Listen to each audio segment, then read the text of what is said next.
Lucasfilm promised all its projects from 2014 on would have the unified canon, a G-level canon.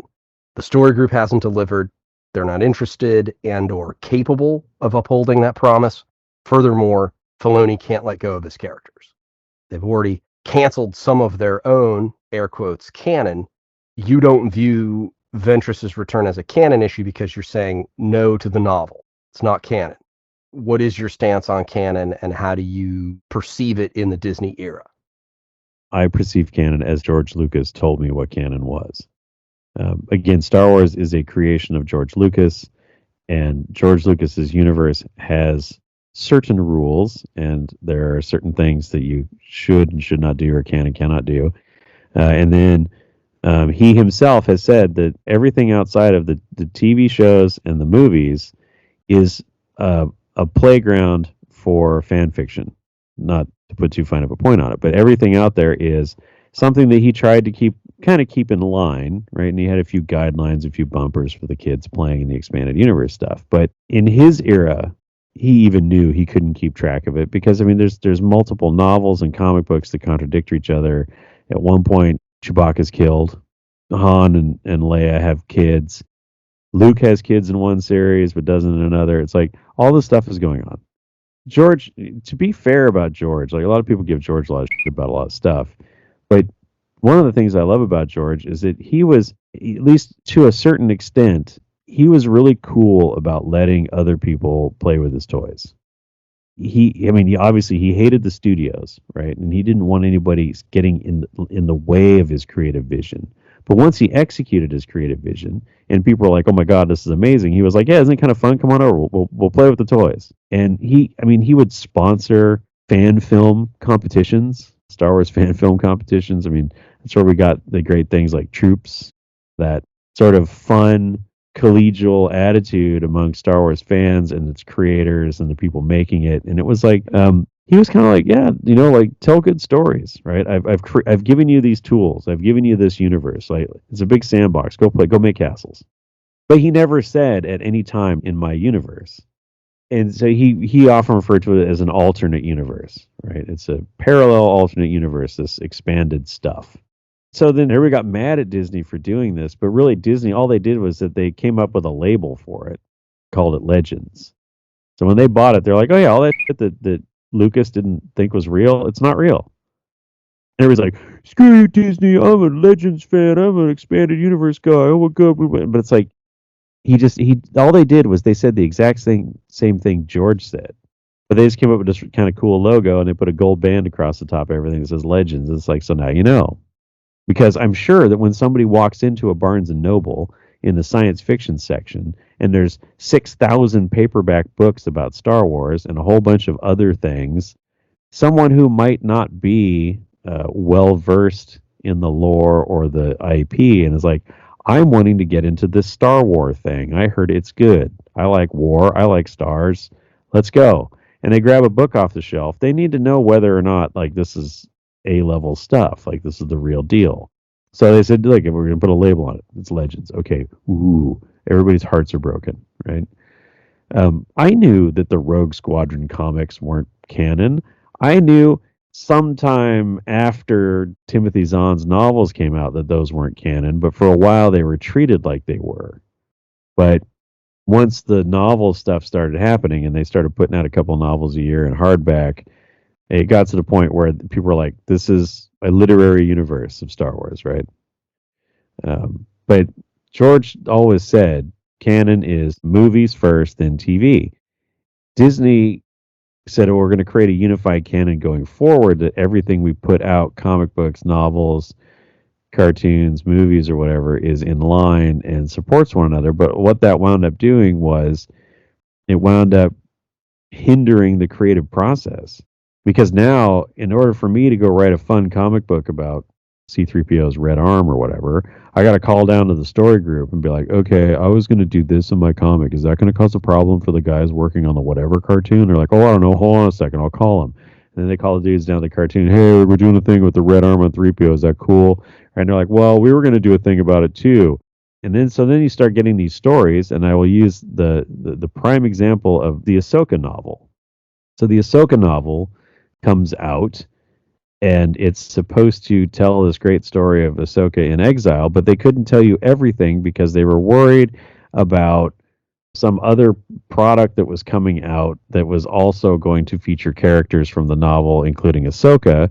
And so they're like, well, you can't say this and you can't say that and you can't do. So the story was really lame as an Ahsoka fan. And yes, I am a fan of the character of Ahsoka, right, despite what some people might say in the comments.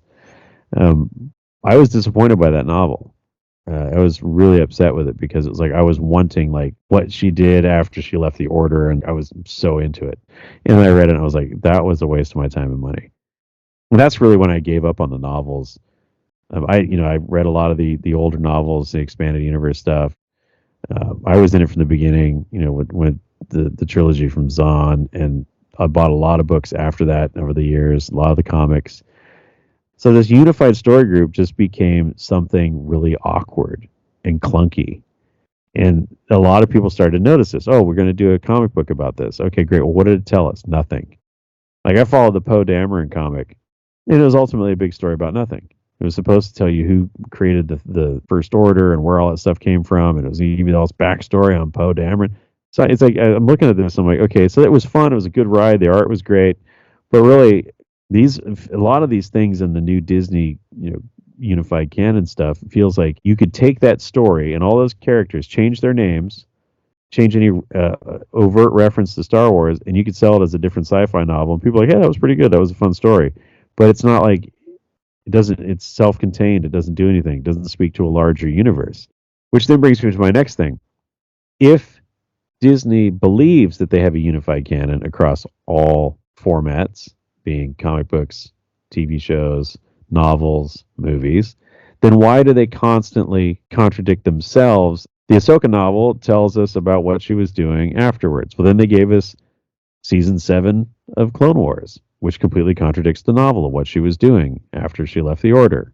Then the references of her younger self from the novel get completely contradicted by the Star Wars Tales of the Jedi cartoon, where she's from and how she was raised and how she did all of her stuff.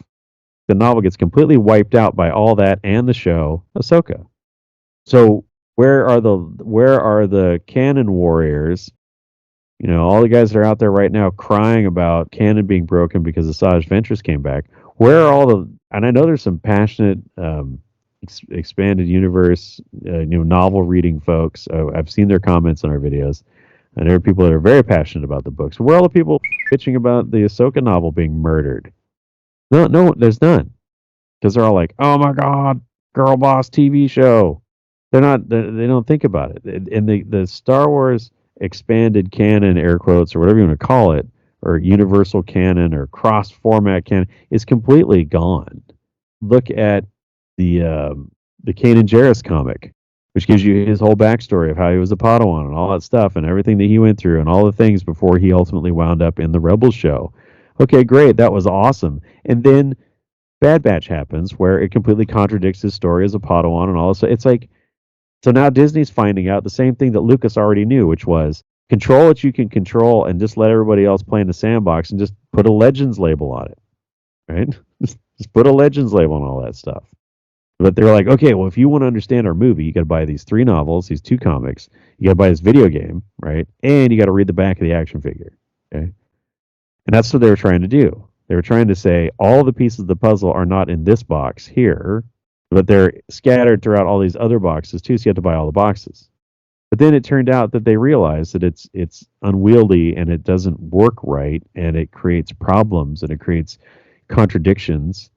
And so they've abandoned it too. They haven't officially said it. They'll never say it, right? Especially with how much they sunk into the High Republic situation.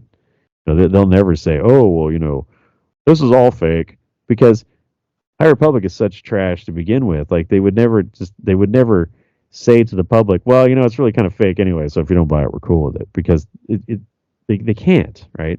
But they know it, because everything they do when they put a movie out, or when they put out one of these Disney Plus series, they are contradicting something that's already been part of this air quotes unified canon thing. So I just go back to what George said. If it isn't on TV, it isn't real. Or if it isn't on TV, it's not part of capital C canon. And that's all you got. I mean, that's all you got to do. And then it frees up everybody. Now I can tell whatever the hell story I want because I know and my consumers know that this comic book that I'm putting out, it has nothing to do with canon. I'm just telling a story now. And everybody like, oh, that was a fun comic. Har, har, har. Nobody cares. Just say, look, here's the deal. If it isn't in a movie, and I would even say like the TV shows, like the TV shows are close.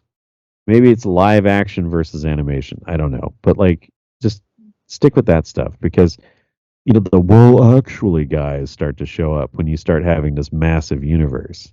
Well actually in Rogue Squadron episode 4 page 3 panel 2 Harrison Dula was actually olive green, not lime green. So therefore, you're like, well, just shut up.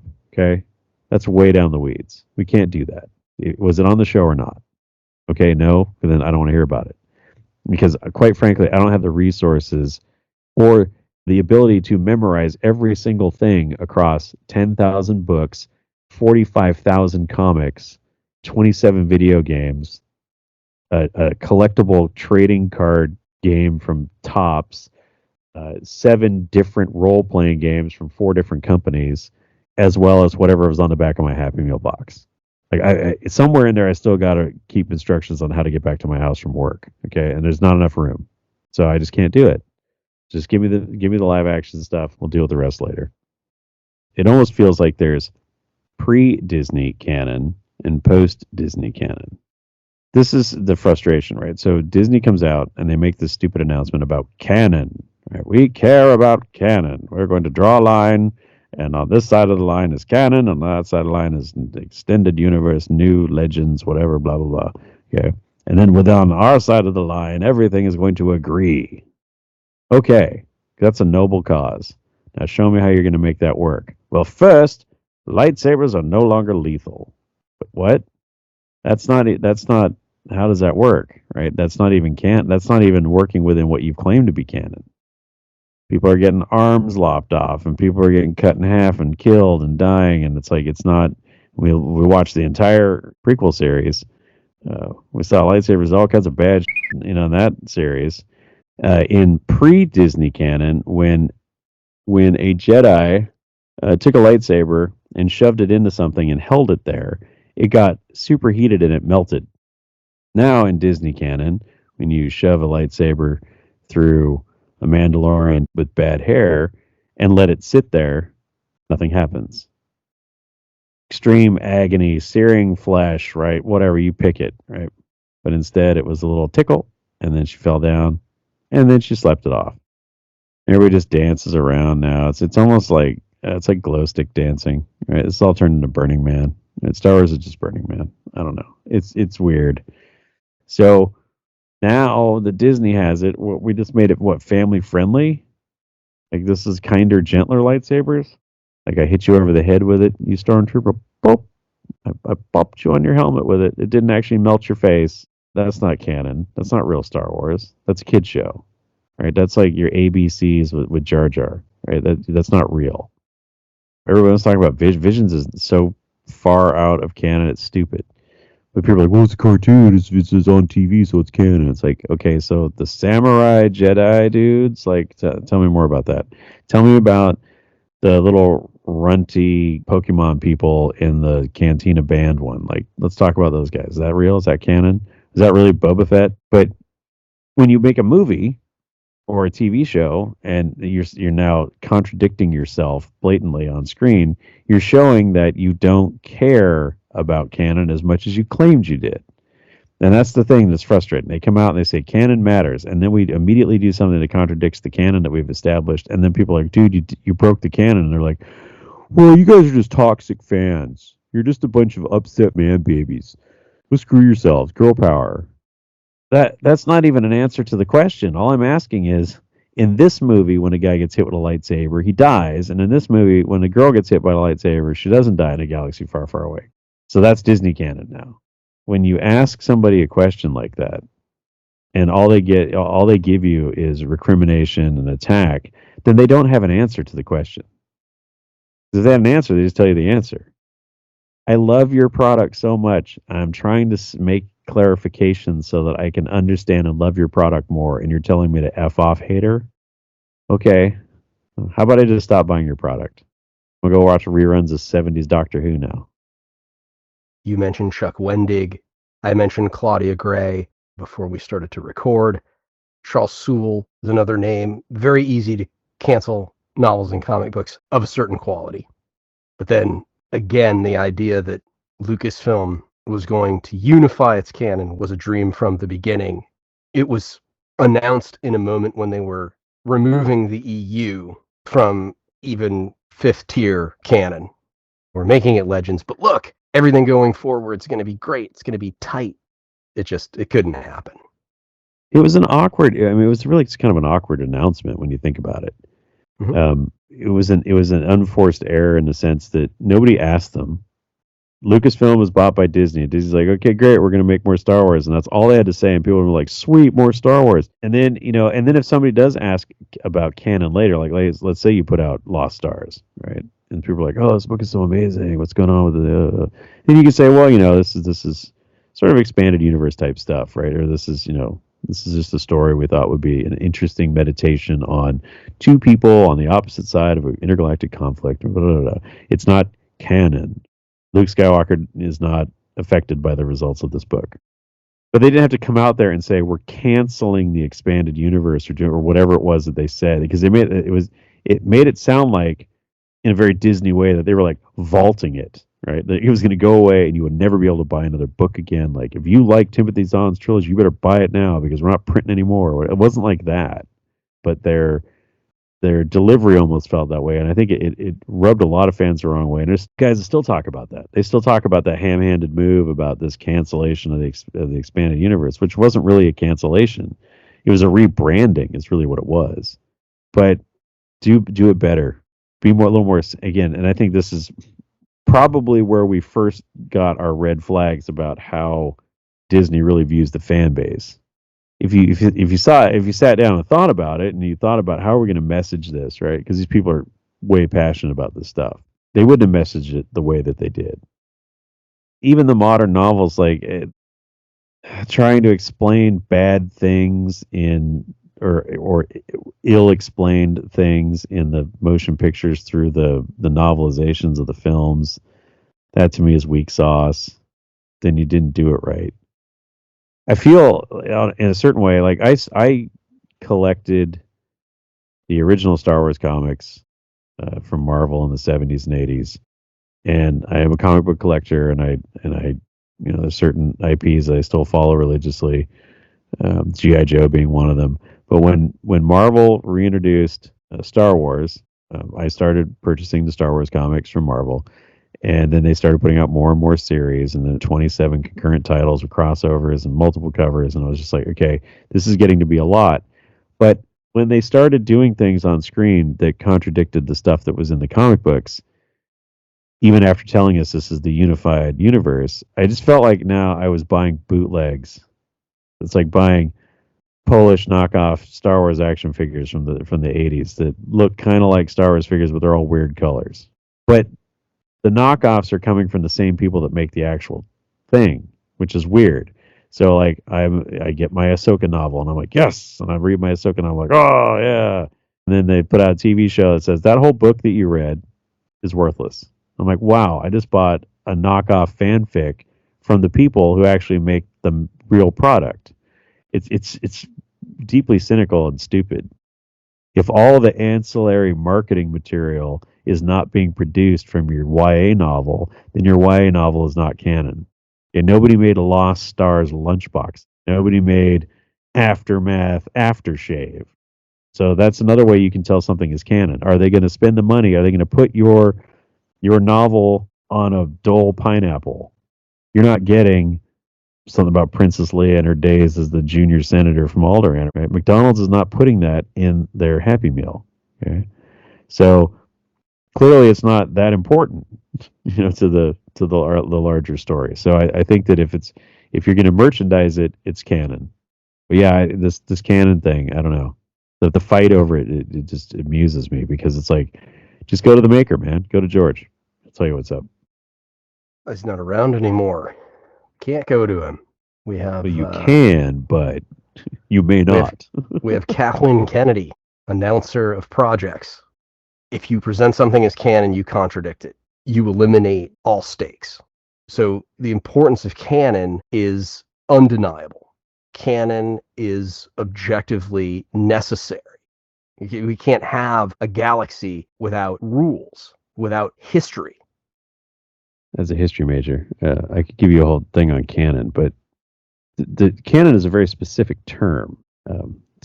Just so we don't turn into a religious studies channel and I tell you about the history of the Catholic Church, but canon means rules. It's law. So when something is canonical, it means it obeys the law. A canon, especially in a fictional universe, is paramount. You have to have it. It is the signpost or the map that your audience uses as guidance throughout the experience. And it's something that you and I have talked about in the past. You guys should go back and watch all the videos and see which one I'm talking about. But we've talked about this in the past. Like, you can create a fictional universe, no problem, right? And through maybe through a crawl at the beginning of your film, or through some exposition from your characters, or maybe through a montage of some kind, you are explaining to people what the rules of your universe are.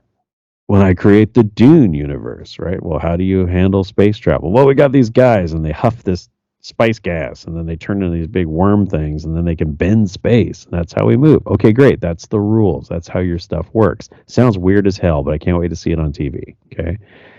But that's how it works now. So now we know in my universe, if I need to get from point A to point B in space, I have to call up the weirdo who huffs the gas, who bends the space. Okay. In Star Wars, we go light speed, but I still need to find a guy to hire his freighter so I can get off this rock so I can go do the thing. Okay, great. Fine. That's how you travel through space, right? Star Trek, we got warp speed, right? Each universe has its own thing. And how we differentiate the universes from one another is we create these laws, these rules. And then once you establish the rules, you can create an entire, universe of storytelling around those rules. Canon is not restricting. It's almost like a writer's prompt, right? It's enough to get your mind going and to get your creative faculties moving, and then you start making that art. Some of the finest pieces of art in the history of humankind are the result of that. The Sistine Chapel didn't happen because Michelangelo was bored and thought he would do some pictures. And he was told what to paint. And what he painted was amazing. But it was his version of what he was told to paint, right? So he was given canon, he was given rules, he was given regulations, right? He ran away a couple of times. He didn't like his job, but he got it done. The thing is, with these universes, you create these rules. What is a Jedi? What is a Sith Lord? What is the Force? How does hyperspace work? How do aliens work? What other kind of aliens could we possibly have in this universe? I don't know. Let's make something up, right? These things happen in my universe based on the rules that I've laid down. The people who get all caught up in this canon battle, it's like, and they say the canon is restricting, is because they're allowing too much stuff in their view into the canon. Lucas's record is not perfect. Do I like midi-chlorians? No. Did they change the workings of the Force? No. They changed your understanding of the Force, but they didn't alter its mechanics. Right. Light speed skipping. You can't have it. You can't do it. You can't go there. That's a contradiction. In episode 4, Han giving us the exposition, and then we go ahead and contradict it in The Rise of Skywalker. Bounty Pox breaks canon. That was a bad idea. There were other ways to go about finding the creatures, the people that needed to be found. They raise questions. They're not good. They don't belong there. When lightsabers came out, someone was going to get seriously injured. Someone was going to get killed. And that's what gave lightsabers a gravitas. They mattered. The way that Lucasfilm in the Kennedy era handles lightsabers, they're just a joke. They don't deliver critical harm. It's ridiculous. Back to your point about what is canon in this Disney era, I've been forced to just create headcanon. I have my headcanon. I have the things that I recognize and the things that I don't Right. recognize, the things that I look past, the things that I can't look past. And that's what I'm advising everyone to do. But obviously, that brings us back to George Lucas. You were right to go there initially. Canon, it is what George Lucas created for us. Canon's been so contradicted so many times by people who don't understand Star Wars and or don't care to understand Star Wars that we find ourselves in a really bad place right now. Place where as fans we can't trust the guardians of the IP to do the right thing and to follow the rules that George gave to us. Galactic Initiative is not authorized or endorsed by Lucasfilm Limited. The name Star Wars and all related materials are registered trademarks of Lucasfilm Limited, a subsidiary of the Walt Disney Company, but rights reserved. Galactic Initiative is a registered trademark, and other product and company names are trademarks of their respective holders. Use does not imply affiliation or endorsement.